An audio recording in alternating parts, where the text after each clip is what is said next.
다른 친구들은 핸드폰을 꺼내거나 아니면 그냥 좀 엎드려 자거나 하는데 서랍에서 자기가 읽던 책을 마저 꺼내서 읽는 친구가 있었어요. 그 친구가 성적이 그다지 좋지 않을 수 있겠다라는 걸 저는 시험 보기 전부터 예감을 1학년부터 6학년까지 어떤 책들을 조금 읽히면 좋은지 그래서 교과서랑 연계해서 활동들을 소개해주고 있어요. 요즘 아이들을 보면 단어가 너무나 단순해서 굉장히 좋은 사람이에요 이렇게 이야기하거든요. 친절해서인지 이유가 있을 텐데 그걸 찾아봐 라고 하면서 이렇게 감정 책받침을 줘요. 그렇게 힘든 걸 해야 돼? 라고 생각하실 수 있는데 엄마가 조금 노력은 해주시긴 하셔야 돼요. 그 집 아이 구독자 여러분, 안녕하세요. 독서가 중요하다는 거 모두 알고 계실 거예요. 그런데 독서를 많이 한다고 해서 성적이 잘 나오는 게 아니라는 것도 알고 계신가요? 오늘은 고등학교 국어 선생님을 모시고 문해력을 높이는 독서 방법에 대해서 이야기 나눠보도록 하겠습니다. 네, 안녕하세요. 책을 많이 읽어도 성적이 좋지 않은 이유는 무엇인가요? 책을 제대로 읽지 않으면 사실은 성적이 좋을 수가 없습니다. 자습 시간을 주면 다른 친구들은 핸드폰을 꺼내거나 아니면 그냥 좀 엎드려 자거나 하는데 서랍에서 자기가 읽던 책을 마저 꺼내서 읽는 친구가 있었어요. 근데 사실 그 친구가 성적이 그다지 좋지 않을 수 있겠다라는 걸 저는 시험 보기 전부터 예감을 했습니다. 네. 수업 때 진짜 막 초롱초롱 쳐다보면서 수업을 했고요. 그리고 자기만의 정리 노트도 만들면서 공부했던 친구거든요. 엉뚱한 내용이 조금 정리가 돼 있거나 분명히 내가 수업할 때 이 부분 얘를 보면서 수업했는데 얘가 나를 보면서 끄덕거렸는데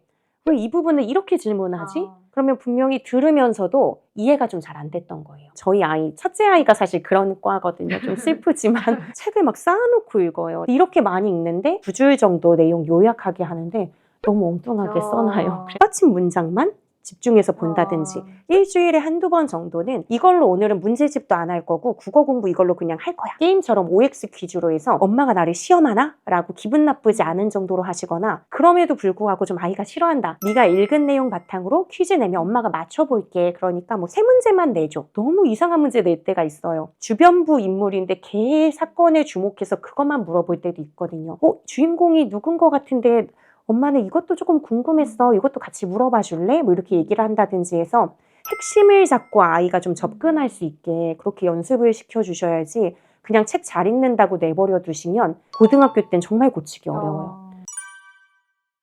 책에 보니까 자녀분하고 가정 독서 동아리를 운영하고 계시다고 하더라고요. 어떻게 시작하게 되신 거예요? 네, 원래는 이렇게 판을 크게 벌여서 막 친구들까지 부를 생각은 없었습니다. 거의 아이하고만 했어요. 사실 집에서 아이하고 수학 문제를 풀든 뭘 하든 자꾸자꾸 싸우는 경험을 많이 하게 되잖아요. 학교에서는 제자들에게는 좀 비교적 친절한 선생님이거든요. 제 아이는 딱 한 번 설명하고 못 알아들으면 화가 나고 아니 이걸 왜 이해를 못하지? 내 애가 좀 뭔가 부족한가? 그러니까 내 애한테는 욕심이 크다 보니까 조급해지는 것 같아요. 그래서 자꾸 저도 부정적인 에너지가 나가니까 같이 일단 앉아지질 않는 거예요. 제가 생각할 땐 해야 될 것 같은 거예요. 그 상태를 그냥 두면 분명히 공부 효율이 떨어지는 애로 성장할 것 같다. 그래도 친구들하고 같이 있을 땐 좀 놀이처럼 할 수 있으니까 친구들을 모아야겠다. 라고 생각해서 가정 독서 동아리를 시작하게 됐습니다. 어떤 식으로 운영하고 계세요? 출석 확인 뭐 그런 미션으로 처음엔 뭐 한 줄 글쓰기, 2줄 글쓰기 하면서 근황 토크하고 분위기 좀 말랑말랑하게 하고 시작을 했다면 지금 이제 동시 필사를 하고 있어요.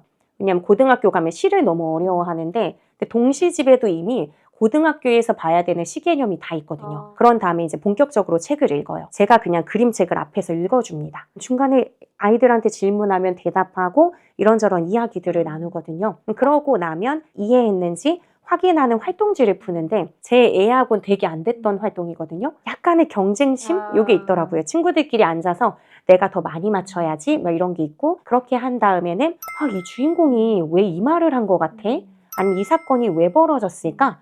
하면서 자꾸자꾸 그 이면의 내용을 생각할 수 있게끔 생각을 확인하는 질문을 던지고요. 이거에서 좀 세세한 주제를 하나 줘서 그걸 바탕으로 해서 글을 쓰게 하고 발표까지 하면 마무리가 되는 과정으로 1시간 반. 네. 집에서 가정 독서 동아리까지는 아니어도 자녀와 독서 활동하고 싶으신 분들도 많을 것 같아요. 근데 이 활동지를 구성한다는 게 부모님들로서는 꽤 부담되는 일이거든요. 잘 읽은 교과서 그림책이라는 책인데 1학년부터 6학년까지 어떤 책들을 조금 읽히면 좋은지 그래서 교과서랑 연계해서 활동들을 소개해주고 있어요. 초등 독서 수업 끝판왕이란 책인데 4학년이라고 되어 있잖아요. 총 6권이 있어요. 1학년부터 6학년까지 있어서 아예 학년을 선택하셔서 활동지를 그대로 가져다 쓰셔도 되고, 최나야 교수님이 쓰신 책인데 1단계, 2단계, 3단계까지 있어요. 저학년, 중학년, 고학년으로 나눠서 이건 아예 책도 굉장히 크죠. 뜯어서 쓰시든 아니면 여기다 그냥 작성해서 쓰시든 쓸 수가 있어요. 너무 엄두가 안 난다라고 생각하시기보다는 생각보다 서점에 가시면 많이 접하실 수 있습니다.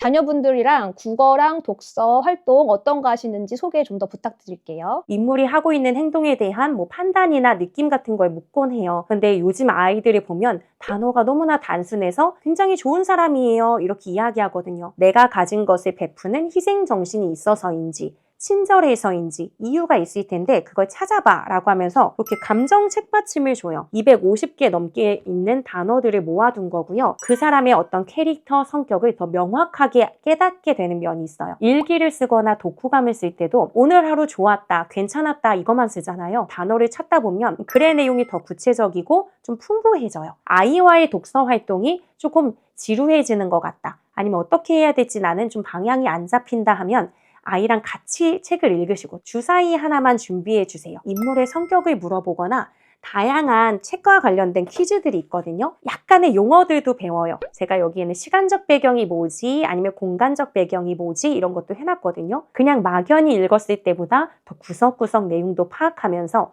이 게임의 과정이기 때문에 지겹거나 힘들지 않게 접할 수 있다는 장점이 있습니다. 아이들과 공부를 하거나 일상생활에서 보면 단어를 그렇게 많이 물어보죠. 당연히 휴대폰이나 컴퓨터가 빠르기는 하지만 사전을 찾는 모습을 보여주시면 훨씬 좋습니다. 초3이 되면요, 사전 찾기를 국어 시간에 배우게 되거든요. 그래서 저는 초2 말부터는 사전 찾는 연습을 자꾸 시켜요. 사전이 좀 종류별로 있어요. 뜻이 똑같지 않아요. 형제끼리 찾아서 읽게 하거나, 형제가 없으면 엄마도 같이 찾아보는 거예요. 찾은 다음에 그럼 읽어볼까? 약간 미묘하게 다르거든요. 아, 그럼 이 단어는 이렇게도 설명하고 이런 말로도 설명하는구나 라는 것을 알 수 있고요. 이 개념을 조금 더 명확하게 깊이 있게 파악할 수 있어서 굉장히 좋습니다. 어린이용 사전만 있으시다면 그렇게 일반 사전도 하나 준비해 주시면 어렵게 설명이 약간 돼 있기 때문에 그 단어를 또다시 사전을 찾으면서 꼬리에 꼬리를 물면 2개, 3개까지는 어휘를 찾는 연습이 자연스럽게 돼요. 어휘가 밑바탕이 돼야 어휘가 뭉쳐진 문장을 읽게 되고 문단을 읽게 되면서 글 자체를 읽어내는 힘이 생깁니다. 어머님들이 겪을 고민 한번 제가 여쭤보도록 하겠습니다. 먼저 아이가 학습 만화만 보는 경우 어떻게 해야 될까요? 아예 책을 보지 않는 것보다는 어느 정도 낫다라는 생각은 하고 있어요. 학습 만화에서 역사든 과학이든 어떤 특정한 영역을 다루고 있잖아요. 그거를 약간은 깊게 다루고 있는 다른 책을 넌지시 주면서 던져준다고 바로 읽지는 않으니까 그냥 밥 먹을 때 옆에서 읽어주거나 잠자리 독서에서 읽어주거나 하는 식으로 좀 그 부분을 읽어줘요. 학습 만화를 통해서 어느 정도 배경 지식이나 흥미는 갖고 있기 때문에 그래도 어느 정도 넘어가는 면을 보이더라고요. 한국사의 경우는 학습 만화부터 먼저 사주기는 했어요. 그래서 그걸 막 읽기 시작하니까 EBS 한국사를 이제 온라인으로 하기 시작했는데 엄마 그래도 이거를 알고 있는 내용이라서 이해가 잘 됐어요, 이렇게 얘기를 하더라고요. 아이가 책을 별로 안 좋아한다. 그게 또 고민이신 분들도 네. 있어요. 첫째 아이는 어릴 때 모빌밖에 못 보게 이렇게 누워있을 때부터 책을 읽어줬어요. 그래서 지금도 잠자리 독서도 계속하고 늘 열심히 읽어줬기 때문에 책을 지금도 좋아해서 계속 보거든요. 그런데 2살 터울이지만 어렸을 때 그 터울 차이가 크잖아요. 첫째 아이를 책 읽어주고 있으면 그거는 둘째 아이에게는 수준이 안 맞는 거예요. 그럼 얘는 뭘 읽어달라고 처음에 가지고 왔다가 제가 일단 첫째가 크다 보니까 걔 위주로 맞춰주다 보면 얘는 엄마가 자꾸 책도 안 읽어주고 막 그러니까 이제 책의 흥미를 자연스럽게 잃게 되더라고요. 그래서 어느 날 진짜 제가 큰일 났다라고 느낀 게 3살? 이때쯤이었던 것 같은데 책을 줬는데 집어던지는 거예요. 그래서 그때부터 이제 조금 더 신경 쓰면서 어떻게 했냐면 먹으면 이 상태로 책을 읽어준다든지 밥 먹을 때 읽어주거나 사실 변기에 앉았을 때도 읽어주고 그랬어요. 레고하고 있으면 손은 바쁘지만 귀는 열려 있잖아요. 그럼 옆에서 제가 읽어주거나 오디오북이라도 틀어주거나 그렇게 힘든 걸 해야 돼? 라고 생각하실 수 있는데 중고등학교 가서 어떻게든 얘를 책 읽히게 하려고 하는데 안 되는 그 상황을 생각해 보신다면 엄마가 조금 노력은 해주시긴 하셔야 돼요. 도깨비 식당은 제가 오디오북부터 먼저 접하게 해줬어요. 거기에 딱 3권까지밖에 없더라고요. 3권까지 계속 반복해서 듣더니 뒤에는 없어요. 4권부터 8권까지 사주세요. 이렇게 되는 거예요. 그런 식으로 어떻게든 이야기의 힘, 재미를 조금 느낄 수 있게 지금 많이 공들여 주시는 게 나중에 덜 힘든 방법이다. 저는 밀리의 서재를 구독하고 있는데 어떤 책은 오디오만 나오지만 어떤 책은 화면도 저절로 넘어가는 것도 있어요. 밥 먹을 때 영상은 사실 좋지는 않지만 책이 저절로 넘어가는 걸 틀어주거나 할 때는 있어요. 밤에 잠자리 독서하다가 자꾸 책을 얼굴에 떨어뜨린다 하시면 네, 그렇게 이렇게 들려주셔도 좋습니다. 책만 계속 읽히는 것, 독서 논술 학원에 보내는 것. 둘 중에 뭐가 더 나을까요? 독서 논술 학원에 보내는 게 그래도 좀 낫다라는 생각을 하고 있습니다.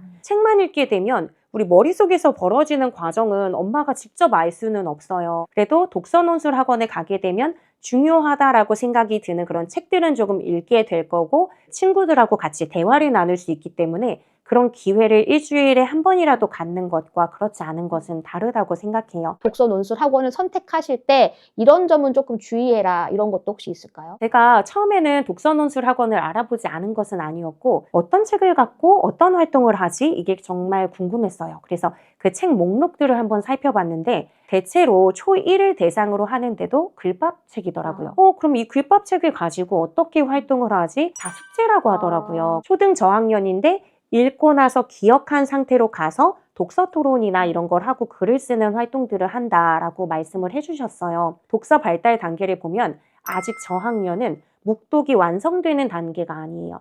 그래서 소리를 내서 읽었을 때 더 잘 이해하는. 그래서 저학년 아이들 소리 내서 읽게 하면 이상하게 조사를 빼먹거나 단어를 빼먹거나 하는 경우들이 많이 있어요. 입으로 읽는데도 단어를 빼먹는다는 건 혼자 읽었을 때도 당연히 빼먹고 읽는다는 의미가 돼요. 독서 토론 논술 활동을 하게 되면 분명히 하긴 할 거예요. 사실 깊이 있게 책을 읽지 않아도 활동은 할 수 있거든요. 그런 토의 토론을 제대로 하는 건 고학년 때 하고 책 자체를 정확하게 읽는 연습을 저학년 때 더 많이 해줘야 좀 가성비 있는 독서가 된다라는 생각이 들었어요. 부모님들께 마지막으로 한마디 부탁드려요. 이렇게 영상에 나오고는 있지만 서툴고 시행착오할 때가 굉장히 많아요. 그럴 때 자책하시기보다는 아이가 잘할 수 있는 거 느긋하게 지켜봐 주시고 고등학교 때까지 길게 잘 갈 수 있게 도와줄 수 있을지를 잘 생각해 보시면 좋을 것 같습니다.